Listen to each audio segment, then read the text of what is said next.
Are you ever just laying around in the evening trying to unwind and all of a sudden, Alexa, what's the air quality like? According to AirNow.gov, the air quality in Denver is unhealthy, with an air quality index of 159. You should reduce prolonged or heavy exertion outside. If you're sensitive to air quality, you should avoid being outdoors. Yeah, that makes you feel really good, right? You know? Unreal. High air quality alert, stay indoors, don't exert yourself too much. Yeah, don't do anything, stay indoors. You know, makes for a great night's sleep. So we thought this week, guys, we'd come to you specifically about air quality, what causes that rise in that negative number, and what are some things we can do about it, and how it's directly impacting your health, and it could even be making you sick. Yeah, I mean, it's truly unbelievable that the air quality every single day that we've been in Denver has been poor. And every single day I get up and I check my phone and I get a weather, announcement, and it says poor air quality, like stay indoors, this and that. And it's just like every single day, and I just don't understand. So we did a little bit of research and we're trying to kind of figure out why this is happening and what we can do, because I don't want to stay indoors, Right, Like exactly. I want to go outside. And yes, it is, mostly talking about people who have asthma or who have COPD, to kind of stay indoors, and the people that are healthy, it's not going to affect as much. But we did a little bit of research and it's still affecting healthy people. Exactly, guys. Thank you so much for tuning into this week's episode of the Holistic Travel Therapy Podcast. I'm your host, Courtney Condon, occupational therapist. I'm John Wilson, DPT. So when we think about air quality, we think of a scale, right? The scale goes from 0 to, I want to say like 500, 300, 400. I think 300. I Okay. haven't seen many worse than like 200 to 250. Right. Once it get over like 100, it's poor. Yes, yeah. So when we think of good air quality, we're thinking of a number less than 50. It's usually green when it kind of tells you that number. And that means that, the air you're breathing in while you're outside is not filled with a lot of negative particles and things like that. The higher that number gets, guys, the worse your air quality is in your area. And that's when you'll probably hear things like, don't spend a lot of time outside, make sure you stay indoors, make sure you're, being mindful of those things, which we 100% want to do. I remember when we were in Ohio last summer, there was those wildfires, right, in Canada. Mm-hmm. And I mean, you looked outside and it looked like there was a fire in your backyard. Yeah, you can't see the sky. I mean, even today in Denver, you really cannot see the sky. You can't see the mountains. You can't see the mountains. Yeah, that was crazy, driving around not seeing anything. So, as John kind of mentioned, he was like, we need to look into this. Like, why is this happening? What is going on? And as we were talking about it just between the two of us, we're like, we should make an episode on this, because it is something that I feel like a lot of people don't know about or understand that well. And this is all about health, travel. Like, these are things that we didn't really experience that much in Florida. We never really got like alarming poor air quality rates. And between Ohio, Arizona, and now Denver, we're seeing a big shift in the air quality. So I think that it's something that is important to touch upon. And you may be asking, what is causing this air quality to be so poor? And that is really going to be things like cars. It's going to be anything that is emitting a gas, and it's going to be, yes, fires burning, but really it's going to be more of those environmental things that I'm sure you have talked about or heard about, as far as, emitting gas from cars, from different plants and things like that are going to be a real bulk of what is causing this poor air quality. Yeah, power plants in cities. So big cities have poor air quality, usually. And yeah, just the amount of traffic, it's crazy. And then obviously pollution in general. So just kind of talking about making sure that we recycle. And with Colorado is supposed to be the cleanest state in America. Yeah, exactly. And for it to be poor air quality every single day. And again, there's definitely days where it's blue outside, it's beautiful out, and we look around, there's so much green in Colorado, so much green around Denver. It's really a beautiful city. However, every single day, it doesn't matter. I still get that poor air quality, whether it's around 100 or 150. Today, I think Alexa told us it was 159. Yeah, like closer to 170, 180. And that's just causing so much damage because obviously you're not going to really feel it, Yeah. when it's happening. I mean, I have gone on runs and I can kind of feel it in my chest a little bit. It might just be the altitude and me being a little bit out of shape, but I personally think it's because of the bad air quality, and 100%. I can feel it in my chest. And then doing that every single day, if you live here, obviously we don't live here full time, but if you live here for years and years and you start to add that up, it honestly has so many negative effects. Right. And you have to think of the air quality in the city versus in the mountains, where you, as John kind of mentioned, there is so much traffic in the city. There's a lot of buildings.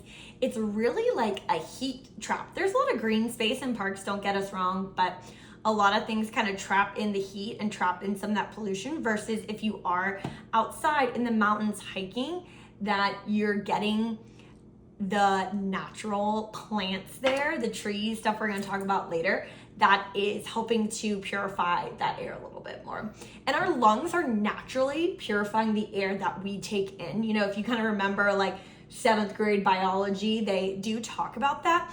But the issue here lies is that our lungs are not meant to be having to purify that level of pollution in the air we inhale. So our lungs are working extra hard to try to clean that air for it to be healthy in our body, and it's causing a toll on our body.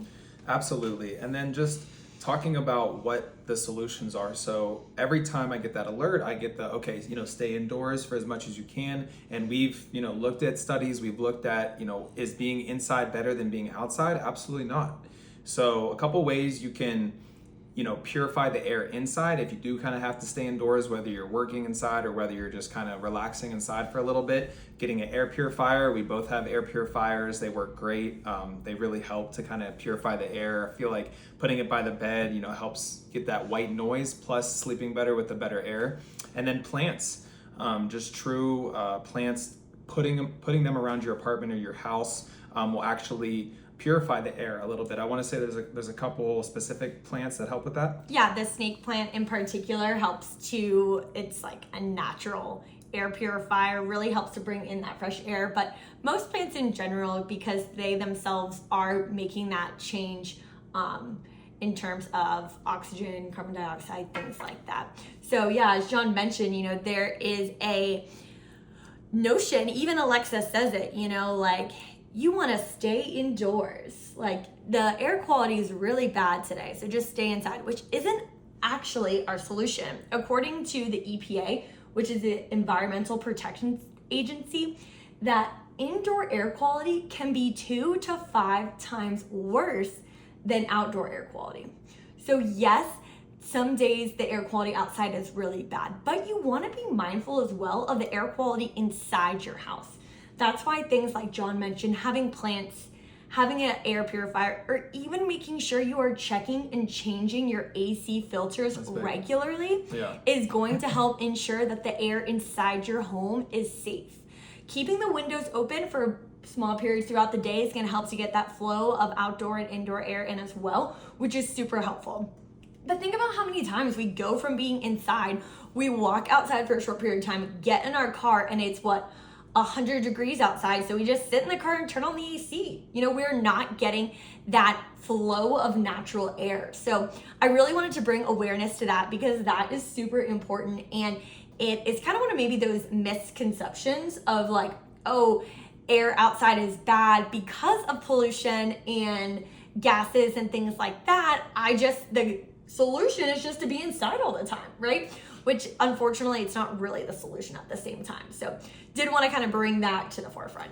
Yeah, that's super interesting, because you would think that with that alert and having artificial intelligence telling us that stay inside, that's all you got to do. That solves everything. The air quality is poor outside, just stay inside. And in reality, that's not the case. And especially when we're dealing with things like COVID and things that are already, impacting the lungs, impacting the pulmonary system, being inside and breathing poor air is really not going to solve the issue. So the issue of being outside, long-term exposure to this poor air quality, this air pollution, several studies that we both looked up, chronic health conditions such as asthma, preterm birth, heart disease, stroke, lung cancer, dementia, and low IQ in children have all been proven. Study after study has shown that poor air quality can directly impact these 7 things. So dementia, lower IQ, it's literally impacting our brain. Yes, exactly. I think that we don't realize that we think it's just like, oh, I might have to breathe differently, or as John mentioned, if you have asthma or some type of respiratory condition, that it might be bad for you to go outside during these periods, but it's really bad for all of us to go outside during these times of poor air quality, or to stay inside for prolonged periods when we think maybe the air quality inside our house is good, but unfortunately it's not at that optimal level. Yeah. So definitely being super mindful of that. Definitely. And as far as solutions down the road, I hope that the big companies, the big power plants are getting better ways of going about things. Obviously, I'm not an expert in that. I hope that the government and the legislation on that is getting better. And then hopefully electric cars, start being a little bit more popular, a little bit more affordable, and, with everything like that, because I really don't see this getting better with the population in a lot of these big cities. And it just seems like when the summer months hit, especially in these big cities with all the, the people outside and the cars and the trucks, and it's just unfortunate that you can't even go outside without breathing poor quality air. Right. And I think the more we know, the more we can be mindful of these things. For example, simple things you can do would be to carpool. Try to bike when you can. Maybe, if you are going out on the water, maybe you try to paddleboard or kayak instead of drive your boat. What things are you doing that are causing a lot of emission of gas? If it's gonna take you 5 less minutes to meet friends there versus saying, hey, I'll pick you up, you get more time with that friend and you are saving the environment by carpooling. So things like that, making sure as well that something as simple as keeping your tires inflated is going to allow your car to run better and therefore not burn as much fuel when you're driving. So something as simple as that, making sure that you are using, smart when it comes to lights and appliances and things like that. We don't understand really how they impact us. I know my dad literally made me seem like having a light left on in the house cost him like $100 every minute, because he would always be like, is your bedroom light on? And I would like run back to my room and I'd be like, no, it's not. So those things that sometimes we're not as mindful about, can we start to be a little bit more mindful of them? As we mentioned, some other solutions are going to be to get those specific filters for our house, as well as making sure we're changing our air filter regularly, and then just making sure that we are being mindful when it comes to the thermostat as well. I know I'm one, I cannot sleep if it is not cold, but does the house have to be cold all day when you're not in it? Things like that maybe we don't think about on a regular basis. I think it's super important to kind of start to implement them in. Yeah, and then maybe on the big holidays like 4th of July and New Year's Eve, you just take it a little bit easier on the fireworks. Maybe just go somewhere and have the city show the fireworks, or go, watch them from somewhere. You don't need to spend $1,000 and have your own amazing fireworks show. That's just, every single time when we were in Phoenix for New Year's Eve, when we were here for 4th of July, the next couple of days, the air quality was up around 200. And again, just anything that's with the smoke, the bonfires, having a fire is fine, but making sure you put it out properly and things like that. Don't let it burn all night. So things like that, hopefully will help us in the long run. Yeah, because I don't think we really realize the impact that air pollution has on our bodies. For example, air pollution exposure is associated with oxidative stress and inflammation in human cells. We talk about that all the time, guys. That may lead to chronic diseases such as cancer, other things that are directly impacting our body. In 2013, the International Agency for Research on Cancer and the World Health Organization classified air pollution as a human carcinogen. So a cancer-causing agent. That's huge, guys. So making sure that we are really mindful of that air pollution and how we are choosing to, be in society. As Jon mentioned, there are so many things that we can do. There's a lot of things that we can't do though. So it's not stressing about what you can't do, but trying to focus on the things that you can control. I think that a lot of studies have shown that short-term exposure to high pollutants in air quality really do, as Jon mentioned, cause a mirage of health impacts. However, there are things you can do right now today to help make your health better. So think about all the good things that we've talked about today and we've talked about in other episodes. If air pollution is causing oxidative stress in our bodies, what are some of those antioxidant-rich foods that you can eat today to help reduce that inflammation within your own self? Blueberries. Exactly. Blueberries, avocados. Dark chocolate. There's so many, right? So thinking about how you can maybe implement those in every day, but in even higher qualities in those poor air quality days. Yeah, and I also want to touch on breathing techniques, doing some diaphragmatic breathing in through the nose, out through the mouth.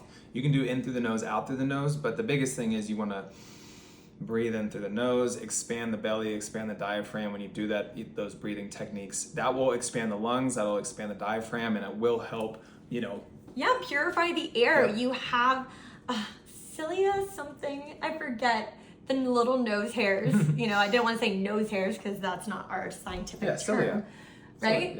Yeah. In the nose that are literally helping to purify the air we breathe. I think we tend to mouth breathe a lot. I know I got into a really bad habit of it, just kind of breathing in and out through my mouth. And ever since I've been more mindful about breathing in through my nose, out through my mouth, I've found just a better overall sense of calmness, well-being, and I get that added benefit, as Jon mentioned, of you're purifying the air you take in. Absolutely. And then what not to do, I do have a few patients and a few people that I do know that they wear a mask outside because they don't want to breathe in the poor air. I don't think that's a good idea. I believe that you're going to breathe in that carbon monoxide. Obviously, if you have COVID or something, wearing a mask is fine, but if you're doing sick, it to not breathe in, the air, you're just breathing out through your mouth that carbon dioxide and then breathing that right back in instead of getting the oxygen from the trees and the plants nearby. So I definitely advise against wearing a mask. So a little bit of food for thought there. I think there's a lot of amazing things that we touched upon today, and understanding that it really does come full circle, right? When you think of that map of the United States, where are those places that have poorer air qualities? There are going to be those bigger cities. They're going to be a little bit more in the metropolitan areas, things like that. So if you have the opportunity to get outside and maybe get to an area that is more open, has more grass, trees, water, whatever it is, this is your opportunity. Take this as a wake-up call to go outside and get some fresh air in some of those areas.